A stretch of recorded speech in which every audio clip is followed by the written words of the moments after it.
Let's talk about the solar tax credit. It's now March of 2026, so we're 3 months into the new year, and the 25D tax credit has since expired, and homeowners are still going solar.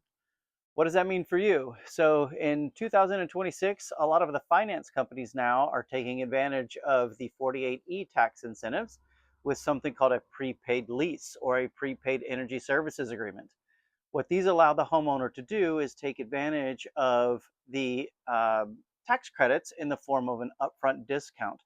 A lot of homeowners like to pay cash for their systems. So what that means is you do have to take out a financing agreement with the finance company because they're technically going to own that system for at least the first 5 years. That allows them to take the depreciation. They do own that asset, so they have to maintain it. And then they get the tax benefits, which then roll over to you in the form of an upfront discount. So that's one of the great ways now that homeowners are going solar, because now there's no longer a tax credit that you have to qualify for. It is actually comes in the form of an upfront discount. There are certain products and certain technologies that do require for each one of these different offerings. So, you definitely want to reach out to your installer and see what they have to offer. If you're an Enphase homeowner or somebody who likes Enphase products, there's an option for you. If it's the Tesla product, there's an option for you. If there's the Franklin product, there's going to be an option very, very soon. Same with EG4. So a lot of these battery manufacturers and solar panel manufacturers are coming online with different things and partnering with different finance companies to where you guys get the savings up front.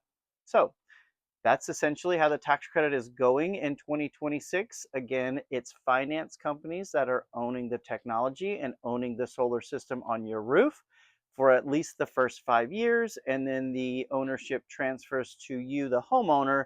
And depending on that agreement, will determine what the cost is associated with that transfer of the solar system to where you now own it.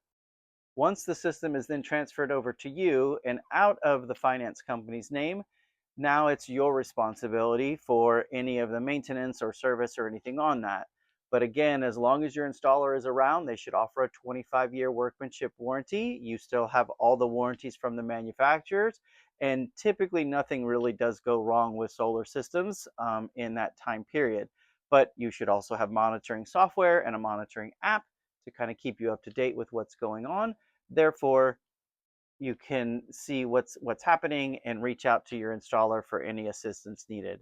If your installer is out of business and you are in the Houston area, we are happy to help here at Solstice Solar, or you're more than welcome to call the manufacturer, and I'm sure they have lists of installers in the area that can definitely get you squared away and helped out.